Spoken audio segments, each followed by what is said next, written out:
Tired of the everyday routine? Ever dream of a life of romantic adventure? Want to get away from it all? We offer you Escape. Escape, designed to free you from the four walls of today for a half hour of high adventure. You are a prisoner in the magnificent mountain retreat of the richest man in the world, yet in love with his beautiful daughter. While haunting you, terrifying you, is the certain knowledge that the only sure escape would be death.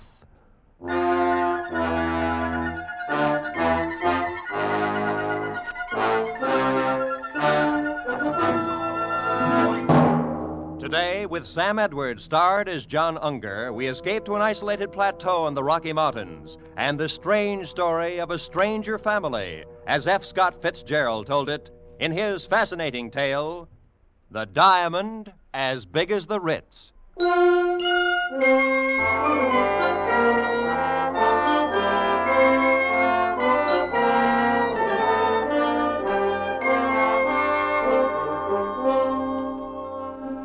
I'd been going to St. Midas Prep School for a couple of years, and this was my second summer vacation. I'd met this fellow Percy Washington during the winter and got to be pretty good friends with him.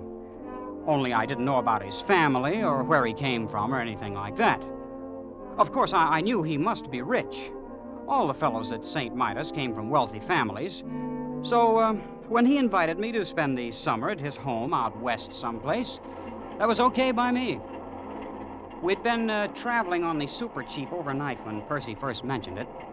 I don't even remember now what led up to it. We'd been talking about first one thing and then another. Exactly where is your home, Percy? I mean, you bought the train tickets and all, so I... Well, it's in the Rockies. Sort of, that is. The Rockies, huh? Pretty wild country, isn't it? Some of it is. And now you take Hades, Missouri, where I come from. It's been settled for 150 years. One of the first towns on the Mississippi River. Indeed. Oh, sure. That's very interesting. You know, I sure do appreciate your not making jokes about it, the way some of the fellows do when I say I come from Hades. John, do you know that my father is the richest man in the world? Oh? By far the richest.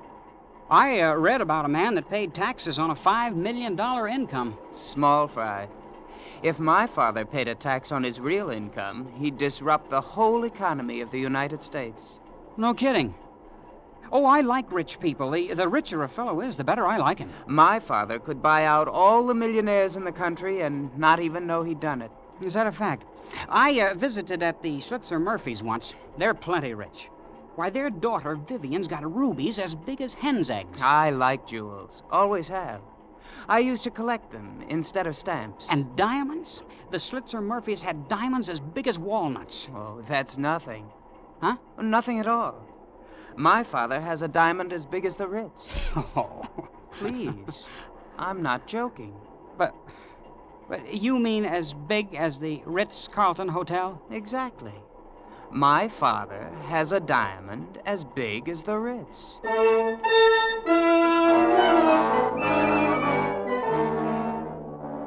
Well, from there on, it was something like a dream. We got off the train about dusk at a little whistle stop where there was no town or anything, not even a station, just a broken-down old buggy. Well, Percy and I climbed in, and without saying a word, the driver cracked his whip, and off we went. I don't know how far we traveled. We didn't seem to be following any road. And after an hour or so, it got dark. The driver kept right on. I hope you'll pardon this inconvenience, John, but we have to take certain precautions, you know. Oh, that's all right, Percy. Anyway, we're almost there.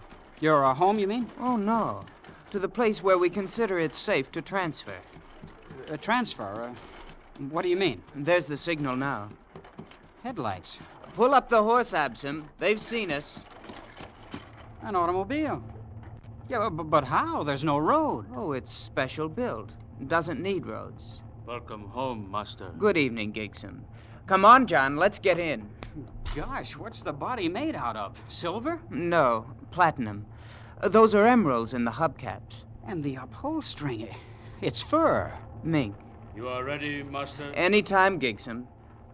You'll probably notice, John, the exceptional brightness of the headlights. The lenses are cut from diamonds. Boy, what a car. This old junk heap? We use it for a station wagon.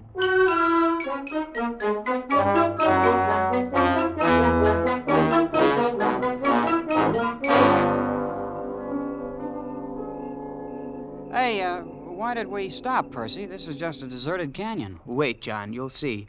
They sent the hooks down while we were coming from the train.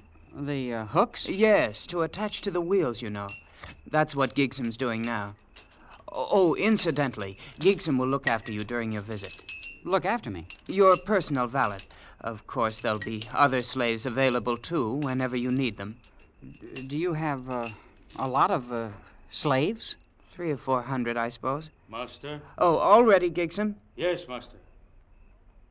Hello! Hoist away! Hey, look, we're leaving the ground. Yes. There's a hoist up there on the top of the cliff. Has cables about a quarter of a mile long. Yeah, but what for? Well, it's the only way in. Imagine hoisting an automobile a quarter of a mile up the side of a cliff. It's nothing, really. As you may have guessed, John, this is not going to be like anything you ever saw before in your life.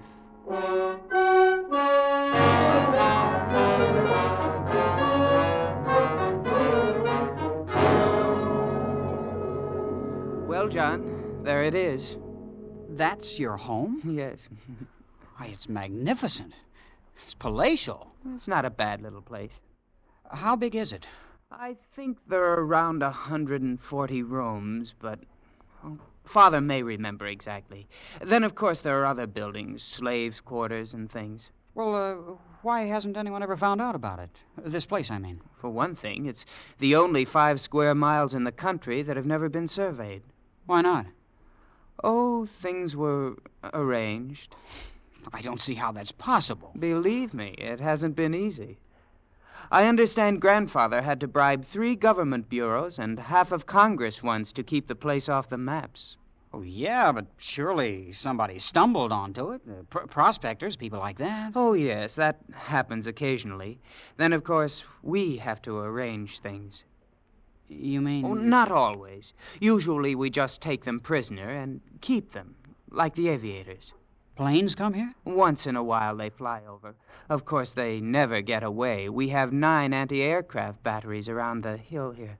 You shoot them down? Oh, yes. Great sport. Does upset Mother a bit, though, and there's always the chance one might get away. That's Father's greatest worry. This place, this whole thing, it's fantastic. Oh, come now, John. I picked you for a fellow with his feet on the ground. And you haven't seen anything yet, you know. This is only the beginning.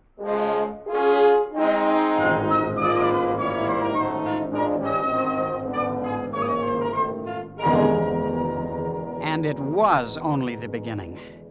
We crossed the acres of lawn and entered the great chateau. And from that moment on, vision upon vision tumbled together in a gigantic kaleidoscope of color, symmetry, and exquisite harmony. There were corridors lined with gleaming crystals, lit by lamps cut from emerald, and great halls carpeted with chinchilla fur and ermine. Why, even the air I breathed carried a subtle fragrance, like the scent of platine. There was a white-haired man, pink-faced and pleasant, who was Percy's father. More champagne, Mr. Unger. Oh, thanks, Mr. Washington. It's very good. Ah, it's the very best. I have it made specially by Paul Masson himself. Gosh, really? However, Mr. Unger, I don't want you to think our life here is just a bed of roses. Upon occasion, we do have to arrange things. Oh, yes, indeed, we do. I went to my room thinking there could be no more nor greater wonders. I was wrong. There were many more and greater ones, and one of them I discovered the next morning in the gardens.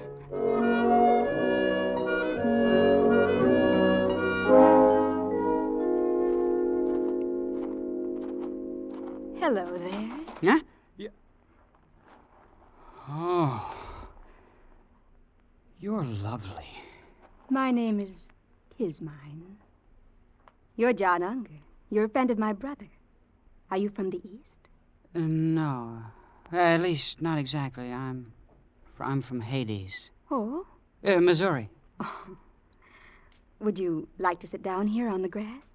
Why, yes, sure I would. I'm going east to school this fall. Do you suppose I'll like it? Well, I think so. Of course, it'll be different from all this.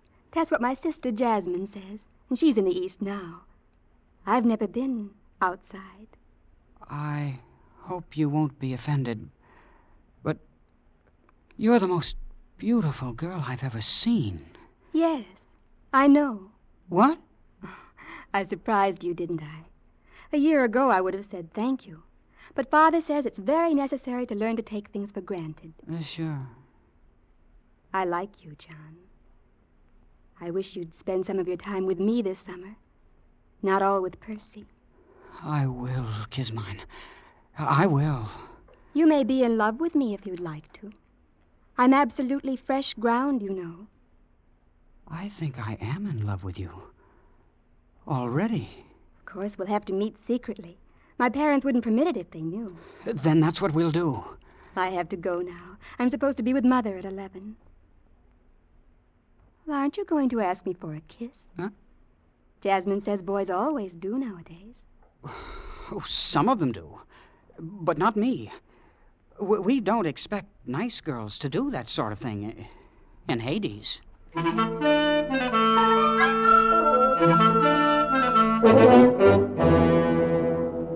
It was a funny thing. Percy's family were polite, friendly, always smiling. And yet all the time I had a feeling that some terrible and golden mystery lay hidden just around the corner. A few days after I'd met Kismine, Percy remarked casually that an unusual event had occurred. A man had escaped from the cage. Of course, I didn't know what he meant then, but the next morning I was walking with Percy's father on the grounds of the estate. Oh, Mr. Washington, Percy said something about a man escaping from the cage. I didn't quite get it. The cage, huh? Well, perhaps you'd like to see it. Yes, it might prove interesting, just as a novelty. It's over here. Well, these trees, they're 60 feet tall, and they have roses blooming all over them. It's a rather interesting development by a Swiss botanist. These are the only ones in the world. Oh, I suppose you'll see them all over the country in a few years. No. These are the only ones. That was arranged. Here we are. The cage. Why, it's a pit dug in the ground, and a grating on top. Well, boys, how are you getting along? How many men are there down there? Oh, about 50, as I recall. Aviators we've shot down, wandering prospectors, men of that sort. But why are they kept there? Well, they've all had the common misfortune of having discovered El Dorado. Gentlemen, I am sure that you would like to know that your companion who departed without my permission has been taken care of. He was shot by some of my agents in 14 different places. Golf, Mr. Unger? They found him then, the man who got away. Well, actually, by places, I meant towns. No, my agents were overeager. They shot 14 men, but none of them could offer a positive identification. So I'm afraid the man I seek may still be at large. You see, Mr. Unger, it's not all utopia here. We do have our difficulties. Isn't it a little unnecessary, holding them like that? Not at all. It's the only way to keep this place hidden. Yeah. Oh, Mr. Washington, Percy was telling me something on the train. I guess he was just kidding, but he said you had a diamond as big as the Ritz-Carlton Hotel. Oh, yes. Yes, indeed. As a matter of fact, it's much bigger than the Ritz. Much bigger.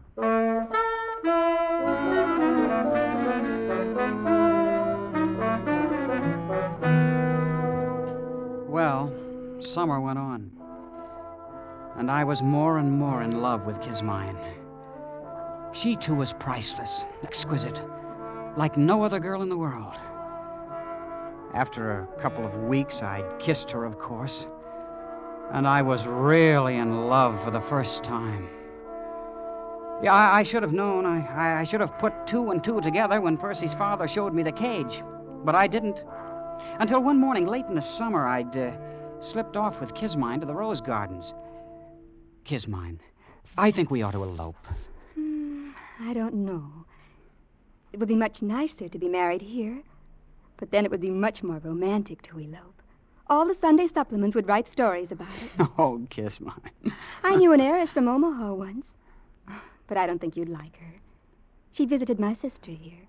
Oh, you've had other guests then, huh? Well, yes, we've had a few. Oh, wasn't your father ever afraid they might talk outside? Well, to some extent. But let's talk about something more pleasant. What's unpleasant about it? I grew quite fond of some of them. You mean they told? And your father... They didn't get a chance to. Father had to be sure. But that's murder. Well, what else could we do? In the cage, they'd be a constant reproach to us. And Father does it so nicely. They're always drugged in their sleep. And we tell their families they died of scarlet fever in Butte. I'm not sure what effect that has on the statistics there. Of all the horrible... No, it's not. After all, it would be terribly boring here without ever having anybody. Why, Father and Mother have sacrificed some of their best friends. That's what they planned to do with me, then. See, now you're sort of depressed. I knew you would be. And we could have had such fun. Fun? Couldn't you try to forget it and be nice to me until you're put away? It's only for 2 or 3 weeks. You'd go on this way? Kissing? Talking about love? When you know I'm not much better than a corpse? You're not a corpse. You're not. I won't have you saying I kissed a corpse. That wasn't what I said. You did, too. I did not. You said that... Just a moment. Father. Who kissed a corpse? Nobody. We were joking. Now, you two haven't any business here anyway. Kismine, you go read, go play golf, and don't let me find you here when I come back. Yes, Father. Yeah, well, good day, children. You see, now he knows. You've spoiled it all. You don't really love me. Kismine, you... Oh, what's the use? Look, Kismine, why would it be so terrible if anyone found out about this place? Why, it's on account of the diamond, of course. But you'd better ask Percy. I'm always getting things messed up. I will ask him. And another thing, I'm getting out of here tonight if I have to dig through the mountains. I'm going back east. Take me with you. Oh, no. Why not? Your father wouldn't permit it. If you won't take me, I'll go tell him I'm in love and want to marry you. You can't do that. He'd bump me off this afternoon. Oh, please take me, darling. And we'll be terribly poor and very happy. And I'll cook things for you, herbs and berries and stuff. Won't that be fun? You will, won't you, John?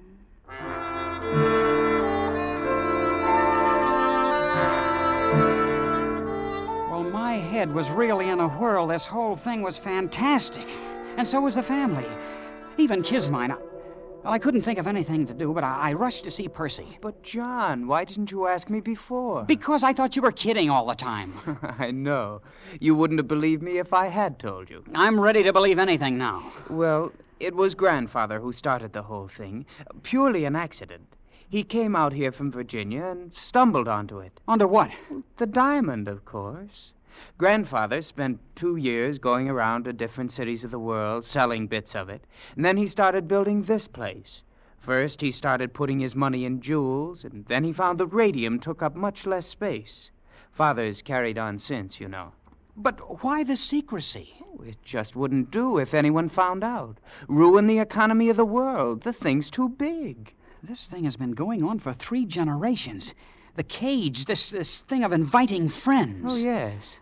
You see, there wasn't really any danger before airplanes. They're what worry us. And you knew when you invited me here what would happen. Please, John, I thought you'd be more sensible about it.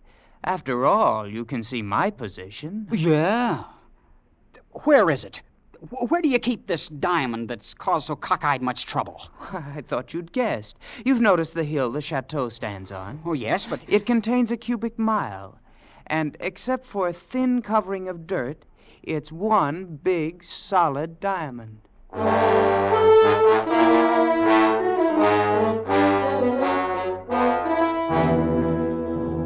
It was nearly midnight. I didn't know what awakened me, but all of a sudden I was staring across the patches of moonlight, spotting the ermine carpet of my bedroom, staring at 3 slaves I'd never seen before. They just slipped inside the door and stood there, each with a vicious length of shiny copper wire. The official executioners. I lay there on the bed watching them, counting heartbeats, not daring to move, not daring not to move. They didn't know I'd awakened. They began edging across the room. Come on, all 3 of you. There's no time now for this. Hurry.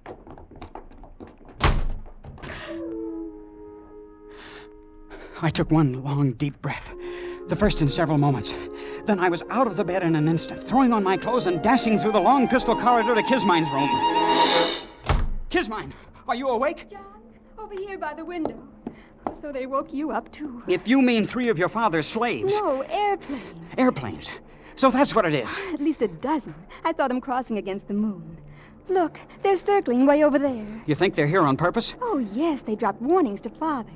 It's that man who got away from the cage, you know. Good for him. Yes, wasn't he clever? I think we'll open up on them any second now. Open up? Yes, our anti-aircraft.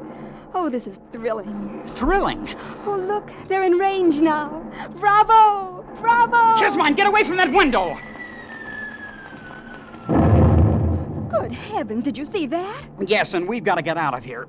Can't you understand? They'll bomb the chateau next. Oh, there's a little grove across on the side of the mountains. We always keep one of the cars there. We'll have a nice view of everything. A nice view? Kismine, you don't seem to understand. They mean business. They're out to finish off you and your whole family. It all seems so silly.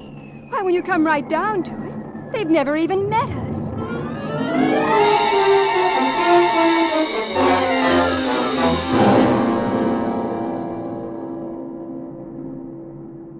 Is it morning yet, John? Seems to be getting lighter. It's quieter, too. It's your guns. They're knocked out, every last one of them. Well, it won't be long now. Seems such a shame. The family put so much work on the place. Everything's always been so pleasant. Yeah. You'd better get some sleep, Kismine. I'm gonna walk down the path a little ways. You'll come back. Yes, Kismine. I'll come back. At the edge of the wood, I stopped and looked out across the valley, toward the wrecked chateau standing on its diamond hill in the center. The bombing had stopped. The planes droned over the far rim of the plateau, seeking some sort of formation. And then, on a small knoll just below me, 3 men appeared suddenly from the underbrush. The first one strode imperiously ahead, and the other 2 bore a heavy burden between them. It was Mr. Washington and 2 of the slaves. All right. This is far enough. We'll stop here. Now, hoist it up. The burden they held up to the heavens was an immense diamond. Now, you up there. I could see no one else anywhere in view. You up there. I want you to understand. This is only a sample. I'll give you 1,000, cut as fine, set in pedestals of platinum. And I'll build you a tower 1,000 feet high, cast of solid gold. And on the top of it, I'll put one diamond 100 feet across. A thought began to dawn on me, but I couldn't believe it. I'll letter your name on the temple in emeralds, and I'll see that the whole world worships at its base. All you have to do is to make everything the way it was before. Mr. Washington was offering a bribe to God.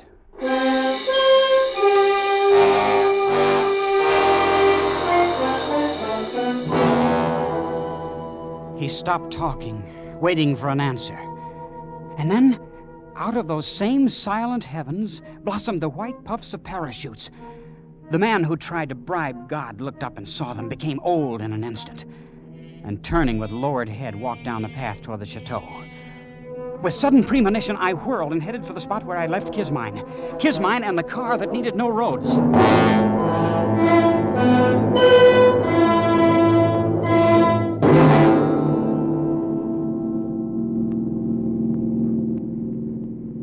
Haven't we gone far enough, John? I suppose. We're 10 miles from the chateau. It's all so hectic.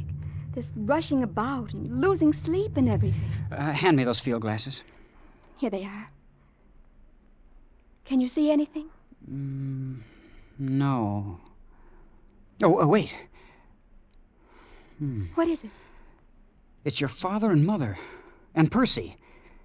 They're going into a tunnel down below the chateau. Wait, I remember now. The mountain's wired. Some kind of atom bomb. Atom? You mean atomic bomb? That's it. Father always said it would disintegrate the whole works, diamond and all. Of course, he only regarded it as a last resort. So he'd rather have it like that. They're all inside the tunnel now. The paratroopers are moving in. I don't suppose there's really anything to be done about it now. And there wasn't.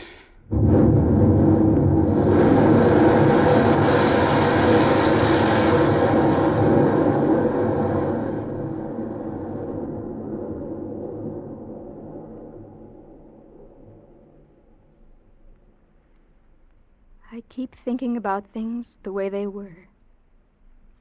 It was all so pleasant.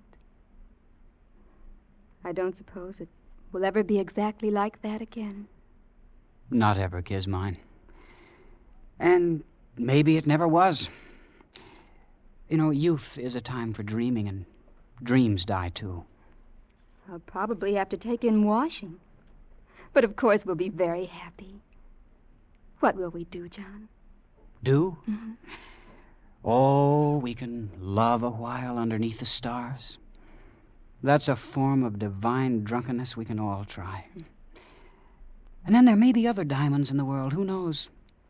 And even though it's a shabby gift, there's always disillusion. Turn up your collar, Gizmine, before you catch pneumonia. Mm-hmm. Let's go to sleep.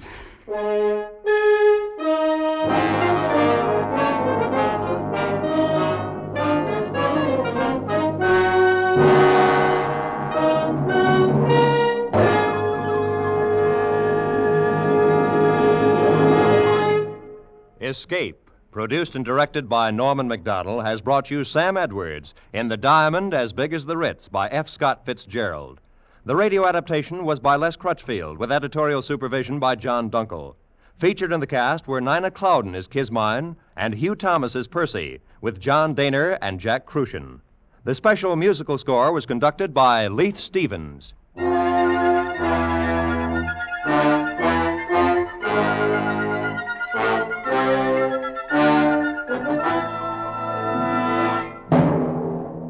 One week from tonight at this same broadcast time, CBS will hail the return of The Adventures of Ozzie and Harriet, the delightful situation comedy show which began its career on CBS 4.5 years ago.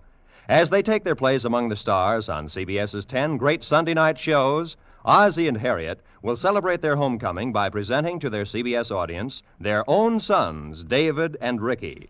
So remember to be here next Sunday evening, April 3rd, as Ozzie and Harriet return over most of these same CBS network stations at 6:30 Eastern Standard Time.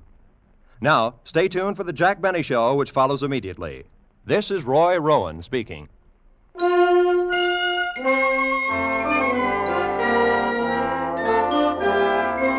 This is CBS, the Columbia Broadcasting System.